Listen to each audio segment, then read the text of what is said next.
Hello, so today I'm going to be talking about sickle cell disease.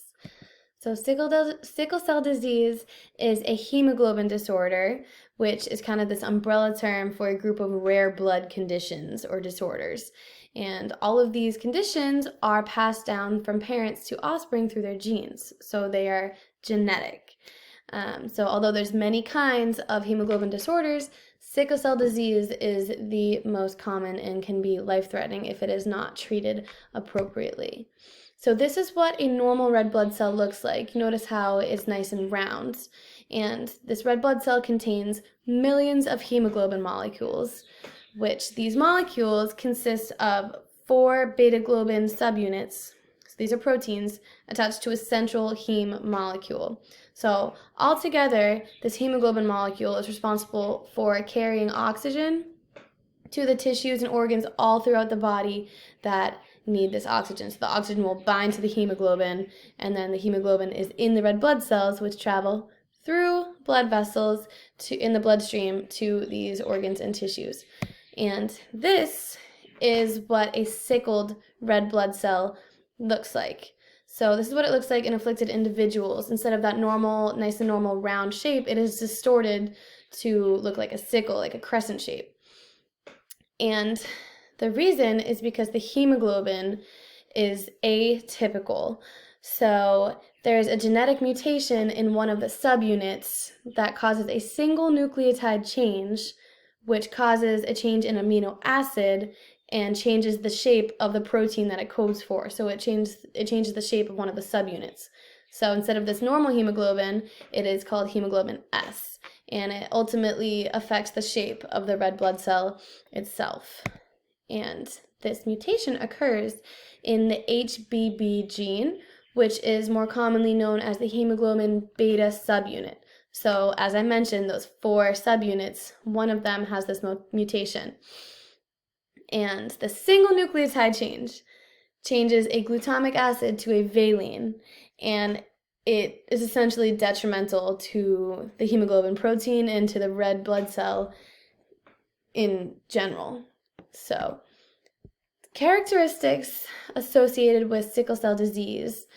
These patients suffer from many different side effects or characteristics, or if you will.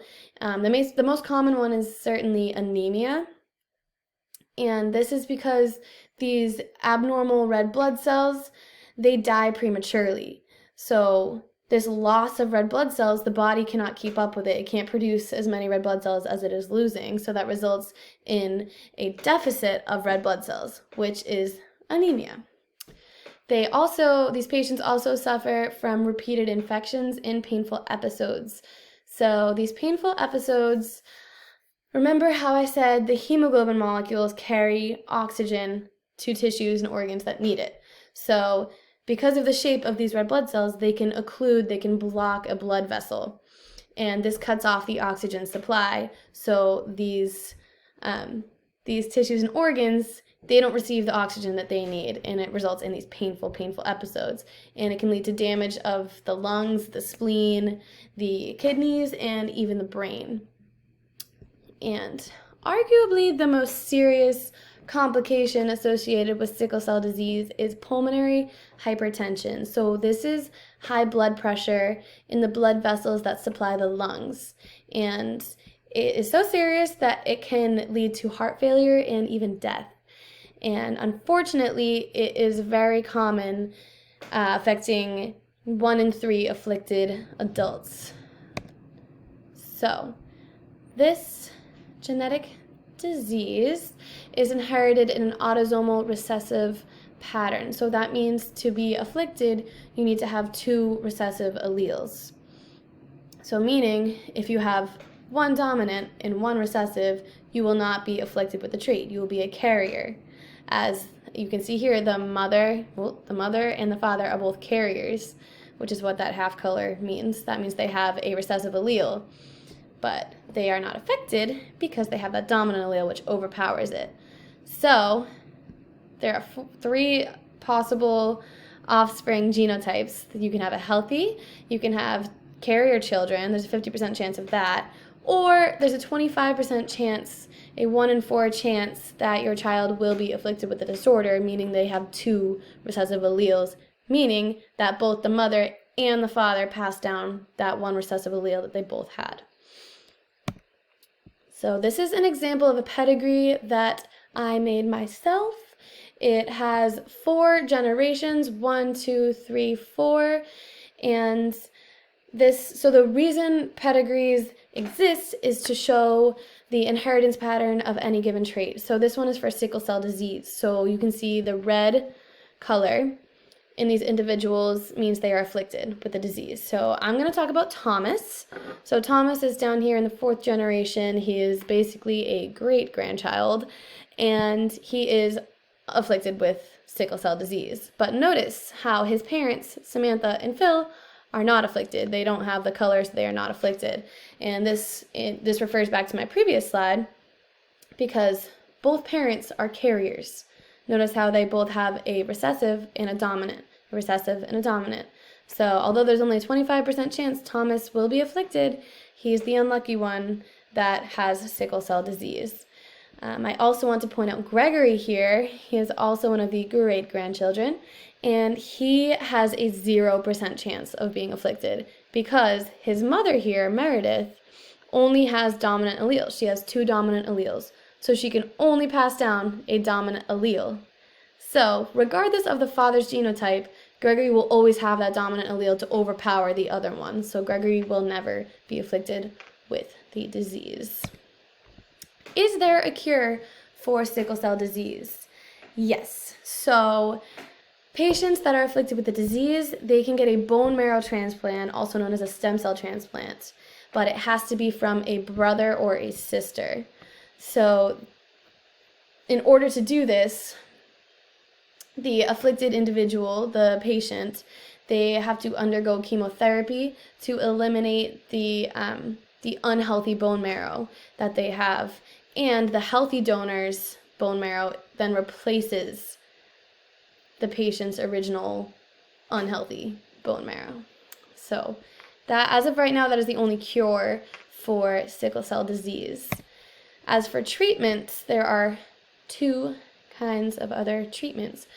Patients can take medication. The most common one used for sickle cell disease is hydroxyurea.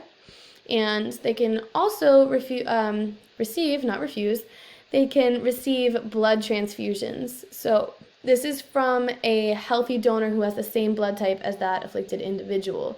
The downside of this is that these patients have to keep up with these blood transfusions and receive them quite often in order to keep up with their anemia of the blood cells that are lost from these sickle cells. So genetic testing options.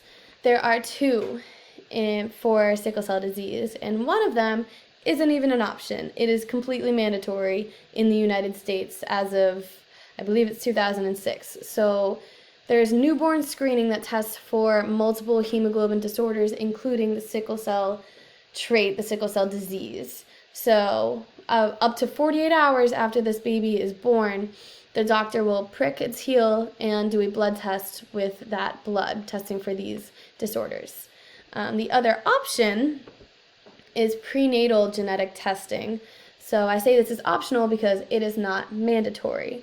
And it does pose a risk, a very small risk, but a very real risk of having a miscarriage. And the reason is because to do this test, they have to take a sample of the amniotic fluid or the placental tissue, and that can result in a miscarriage. So like I said, very small chance, but it is very real. And this can be useful for families that have known family members that have the disease, or if one of the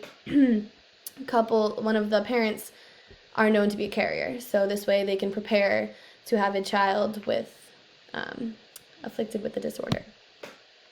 Excuse me.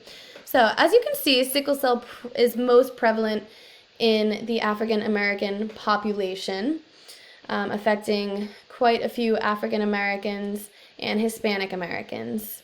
In regards to having the sickle cell trait, that means they are a carrier. So as I said, they are not afflicted with the disease, but they can pass it on, and that is 1 in 13 Black or African American babies. So these are my references.